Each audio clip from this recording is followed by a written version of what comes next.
Assalamualaikum dulur mengi. Kembali lagi di segmen horor, misteri, dan mistis.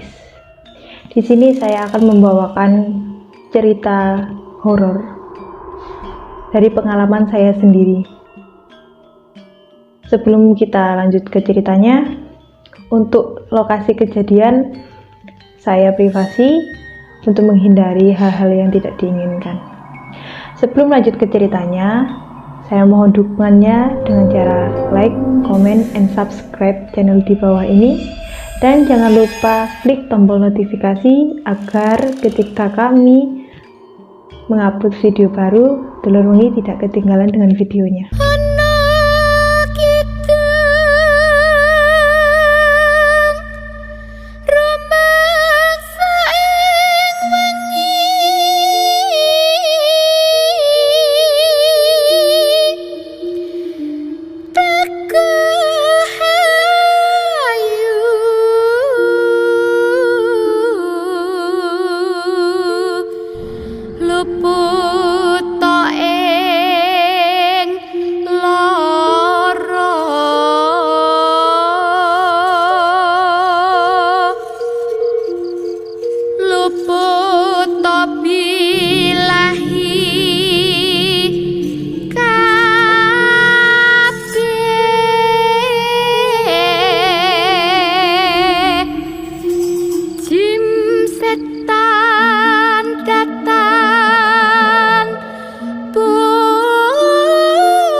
Jadi waktu itu saya masih kelas 6 SD, mau menuju ke kelas 1 MTS. Jadi MTS itu apa sih? Nah, MTS itu SMP, tapi kalau di madrasah Islam itu namanya MTS. Jadi waktu itu saya diajak kedua orang tua saya pergi ke daerah Kediri. Jadi salah satu kota di Kabupaten Kediri ini adalah tempat tinggal dari ayah ibunya kakek saya.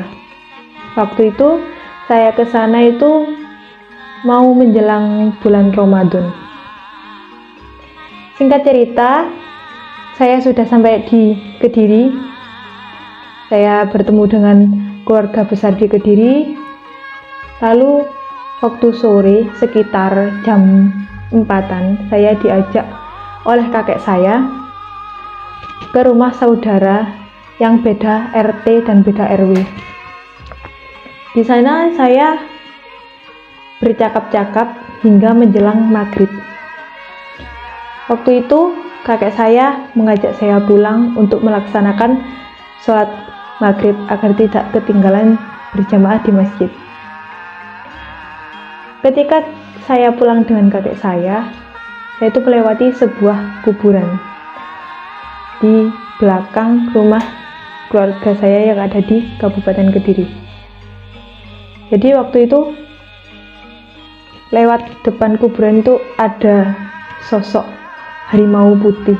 Jadi yang melihat itu hanya saya, kakek saya sama sekali tidak melihat. Ada sosok harimau putih berada di atas sebuah kuburan. Saya juga tidak tahu kuburan siapa, tapi waktu itu posisinya kuburan tersebut agak pojok sebelah barat, dan di situ macan harimau itu berwarna putih.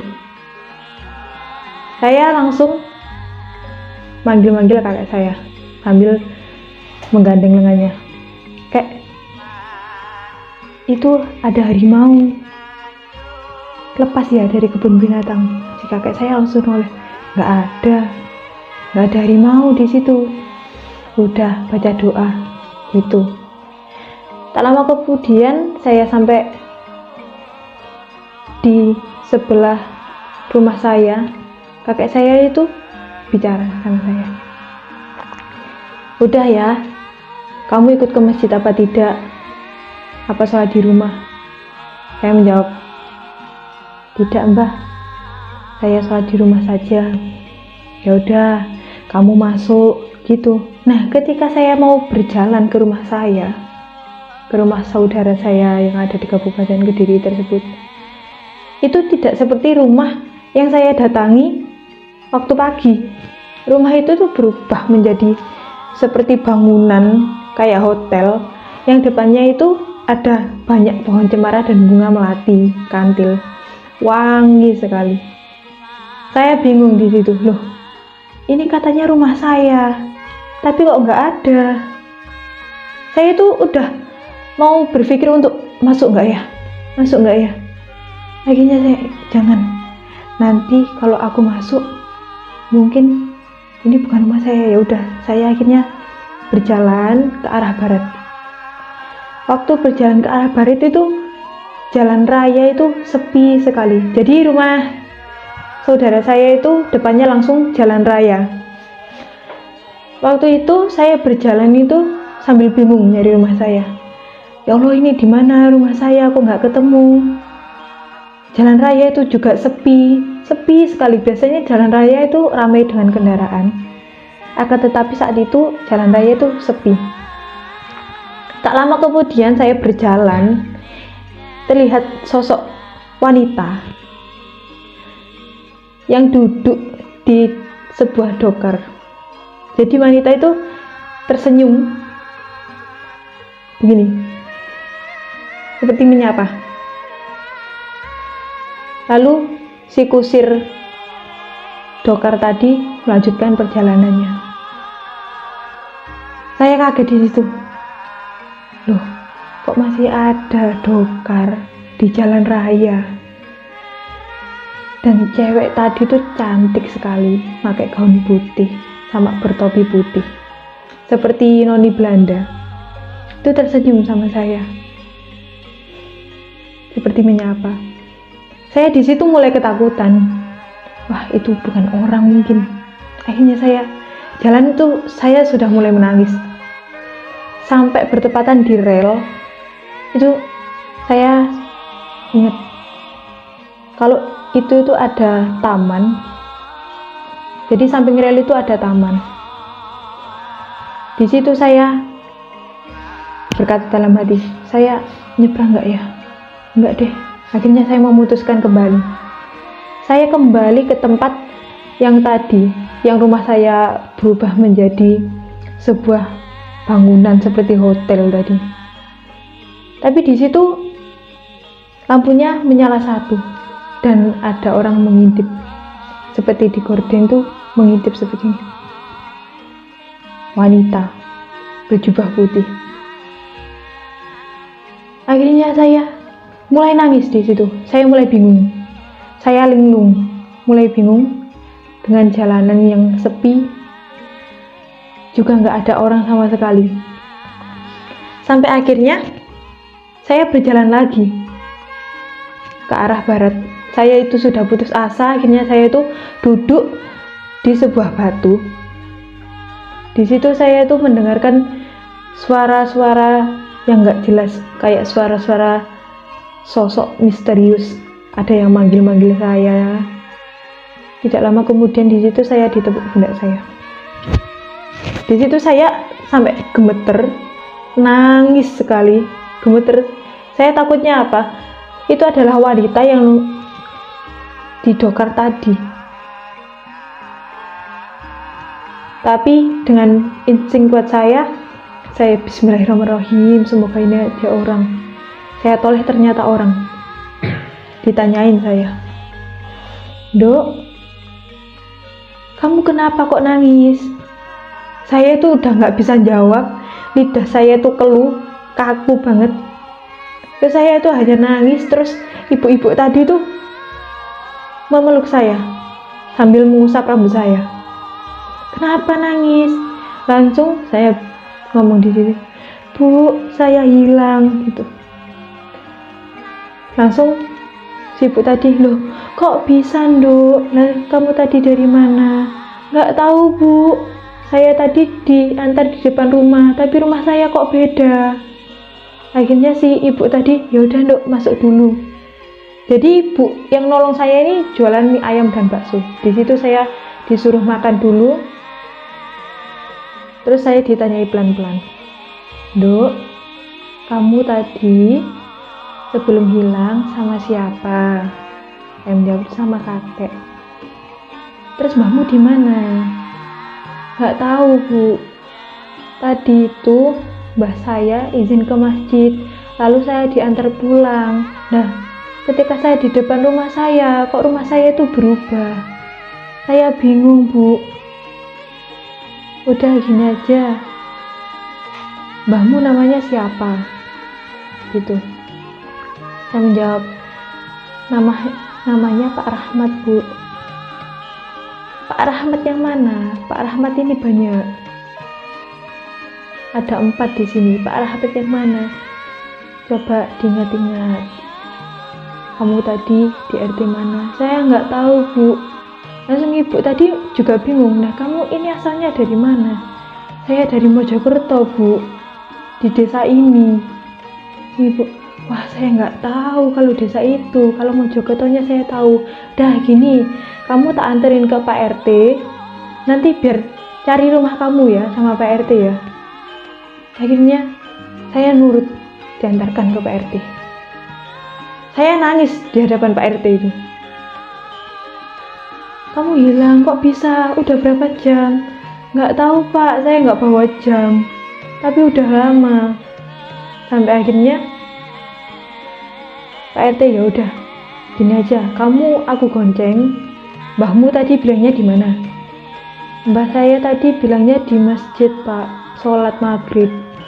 Akhirnya itu seluruh masjid yang ada di kota itu dicariin, di salah satu kecamatan itu dicariin. Masjid ini bukan Pak, ini bukan, Pak. Nah, masjid mana? Ada sekolah SMP-nya, Pak. Akhirnya sebelum masuk ke gang yang mau ke SMP, itu saya melihat Pak D saya sedang menambal ban. Pak, berhenti, Pak. Itu ada Pak D saya masih nambal ban. Di situ saya langsung turun. Pak, terima kasih ya. Saya lari ke belakang mencari ibu saya. Di situ saya nangis jadi-jadinya. Ibu saya juga bingung, loh, kenapa kamu kok nangis? Terus saya menjelaskan, Bu, saya hilang. Sudah berapa jam? Loh, ini hampir 2 jam loh. Tak kira kamu tadi ikut mbahmu ke masjid, makanya ibu gak nyariin. Yang saya, loh enggak, Bu, saya tadi itu diantar mbah. Tapi kok rumahnya beda, Bu. Akhirnya itu paman-paman saya, ibu saya, bapak saya itu berkumpul di tengah. Lalu saya disuruh cerita. Saya cerita semuanya. Dari yang di kuburan saya melihat harimau putih itu sampai hilang, sampai ditolongin orang, saya cerita semuanya. Sampai akhirnya Pak D saya itu bilang, wah, kamu itu kesirep. Kamu itu disirep sama hantu kamu itu. Sampai-sampai kamu nggak tahu rumah kamu. Terus kamu ketemunya orang itu di mana? Nggak tahu, Pak. Pokoknya ada gang, ada 5 gang.